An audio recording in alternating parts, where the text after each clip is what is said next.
بسم اللہ الرحمن الرحیم۔ کچھ دن پہلے بے نظیر بھٹو کیس میں راولپنڈی کورٹ نے اپنا فیصلہ سنایا، ججمنٹ دی انہوں نے۔ میں خاموش تھا، میں نے اس کو سنا۔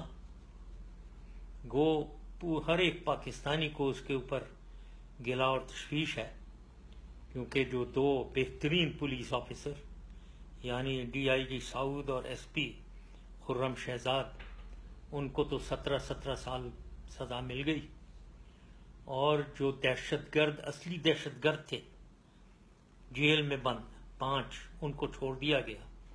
خیر یہ باتیں ہوئی، میں خاموش تھا، میں دیکھ رہا تھا بس۔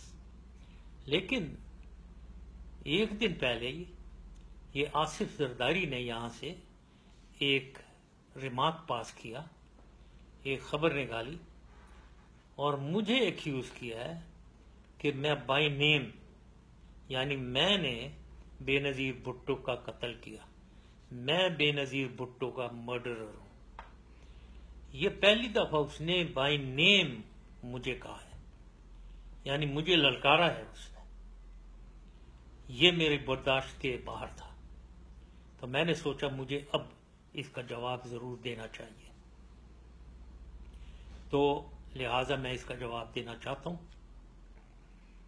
اور یہ جو بھی میں بول رہا ہوں، یہ میں خطاب کر رہا ہوں خاص طور پہ بالخصوص بلاول بھٹو، بختیور بھٹو، آصفہ بھٹو، آپ تینوں کو، اس کے علاوہ تمام بھٹو فیملی اور تمام سندھ کے لوگ، سندھی بھائی بہن اور پاکستانی تمام جو اس بے نظیر بھٹو مرڈر کو فالو کرتے رہے ہیں۔ میں آپ لوگوں سے خطاب کر رہا ہوں اور بتانا چاہ رہا ہوں ایک انالیسس اپنا کہ بے نظیر بھٹو صاحبہ کا قاتل کون ہے۔ میں سمجھتا ہوں کہ تمام بھٹو فیملی کا تباہی کا باعث،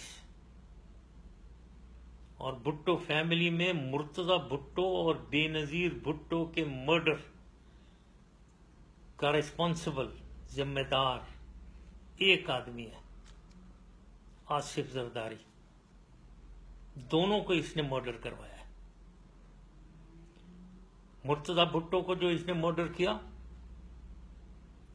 اس کی تو تشویش، یہ 5 سال جو گزارے اس نے پریزیڈنسی میں، کچھ نہیں کیا اس کے بارے میں، کیونکہ خود جو ملوث ہے، خود نے کروایا ہے، تو کیوں انویسٹیگیٹ کریں اسے۔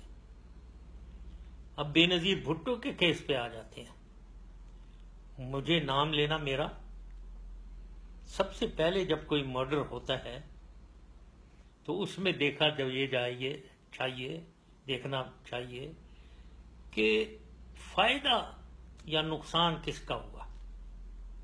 میرا تو نقصان ہی نقصان ہوا بے نظیر کے مرڈر سے، فائدہ ایک ہی آدمی کو ہوا، اور وہی جو مرڈرر ہے آصف زرداری، اس کو فائدہ ہوا تمام۔ تو لہذا اب آگے چلتے ہیں اسی سلسلے میں۔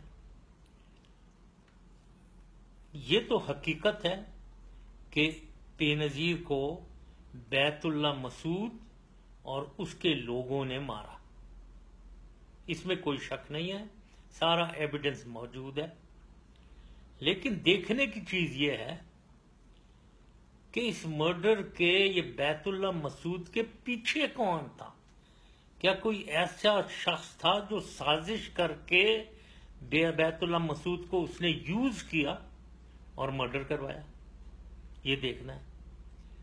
اب میں اپنے بارے میں کہنا چاہتا ہوں، میں تو بیت اللہ مسعود تو میرا دشمن تھا، میرے اوپر اٹیک کروا رہا تھا، اور میں تو اس کو مروانا چاہ رہا تھا۔ حکومت پاکستان اس کو مارنا چاہ رہی تھی، اور میں چاہتا تھا اس کو ختم کیا جائے، تو میرا تو اس سے کوئی تعلق ہو ہی نہیں سکتا۔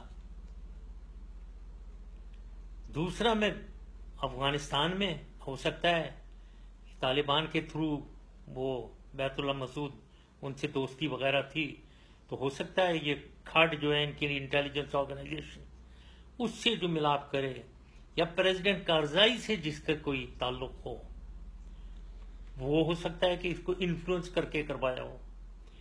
دونوں میں میرا کوئی وہ نہیں ہے۔ میرے پریزیڈنٹ کارزائی سے بڑی کشیدگی تھی، تو میں ان سے کوئی کام نہیں کروا سکتا تھا، تو لہذا مجھے تو ڈالنا کہ میں مرڈر ہوں، میرا تو کوئی دور پرے سے بھٹک کے پاسبلٹی نہیں ہے، نہ میرا کوئی فائدہ ہوا، میرا نقصان، نہ میرے کوئی ایسی لوگ میرے پاس جو میں بیت اللہ مسعود کو انفلوئنس کر کے مرڈر کرواؤں۔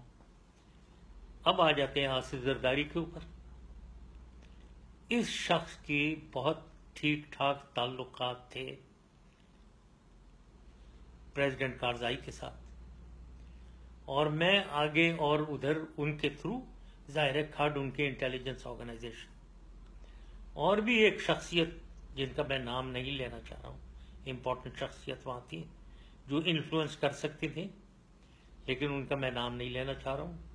یہ پاسبلٹی بالکل ہے کہ یہ بے نظیر کے مرڈر کی سازش بیک گراؤنڈ میں آصف زرداری اور یہ افغانستان میں ملوث سینئر امپورٹنٹ لوگ شامل تھے۔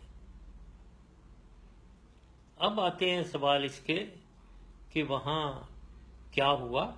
سیکیورٹی میرے خلاف جو بات ہے کہ سیکیورٹی میں نے نہیں دی، وہ میری ذمہ داری نہیں ہے، لیکن اس پہ بھی میں تھوڑی سی بات کرنا چاہتا ہوں۔ پہلے تو دیکھنا یہ ہے، وہ جو بلٹ پروف بام پروف گاڑی ہے جس میں بے نظیر صاحبہ بیٹھی تھی، اس کے چھت پہ یہ کسی نارمل میکینک سے اوپر چھت کو کاٹ کے ایک کھڑکی بنانا، ہیچ بنانا اس کا، یہ کس نے کروایا؟ یہ کون سے عقل کی بات ہے کہ ایک بام پروف گاڑی کو آپ اس کی چھت کاٹ کے آپ ہیچ بنا دیں اس کے اندر؟ یہ چیک کرنا چاہیے کس نے کروایا۔ دوسری چیز یہ کہ بے نظیر تو 2 گھنٹے ادھر جلسے میں ایڈریس کر کے لوگوں کو ہاتھ ہلاتے ہوئے گاڑی میں آ کر بیٹھ گئے، بالکل سیف، بڑی بہترین سیکیورٹی۔ اس کے بعد کسی نے ٹیلی فون کر کے انہیں کہا کہ آپ باہر نکلیں اس ہیچ میں سے جو کٹوایا گیا تھا۔ کون تھا وہ شخص جو انہیں ٹیلی فون کر رہا تھا؟ اس کے پیچھے چلیں۔ اس کے پیچھے جانا مشکل یوں ہو گیا کہ وہ جو ٹیلی فون تھا جس پہ یہ میسج آ رہے تھے وہی غائب ہو گیا، وہ تھا ہی نہیں۔ 2 سال بعد کہیں ملا تو ظاہر ہے اس میں کیا مٹا دیا ہوگا سارا کچھ۔ کس نے غائب کیا تھا وہ، یہ بھی دیکھیں۔ تو اس گاڑی کے اندر کون بیٹھے ہوئے تھے؟ نائید خان بیٹھی ہوئی تھی، ان کے ہسبینڈ صفدر عباسی صاحب بیٹھے ہوئے تھے، مخدوم امین فہیم صاحب سینئر پیپلز پارٹی کے شخصیت وہ بیٹھے ہوئے تھے، اور ایک ان کا جیل کا ساتھی کہنا چاہیے یا ان کا جو چور ڈاکوؤں کا ساتھی شہنشاہ خالد شہنشاہ وہ بھی بیٹھا ہوا تھا، اور اس کو انہوں نے سیکیورٹی انچارج بنایا ہوا تھا۔ Over all incharge Rehman Malik اور کلوز ان سیکیورٹی انچارج یہ خالد شہنشاہ۔ اب کس نے لگایا تھا ان کو؟ بھائی ان کی کیا ایکسپیرینس ہے سیکیورٹی دینے کی؟ اور یہ شخص، تشویشناک بات یہ ہے، سسپیشس، یہ اس قتل کے بعد کچھ دن بعد کراچی میں ان کی بہت انیوژل سرکمسٹانسز میں ان کو بھی قتل کر دیا گیا، شہنشاہ کو۔ اور جس نے شہنشاہ کو مارا اس کو بھی قتل ہو گیا۔ یہ کون کروا رہا ہے پیچھے سے ساری چیزیں؟ ایک آدمی جو کیپیبل ہے، آصف زرداری۔ اور یہ جو لوگ گاڑی کے اندر بیٹھے ہوئے تھے جو بالکل سیف، ان کو کورٹ نے بلایا ہی نہیں، بلایا تک نہیں ہے۔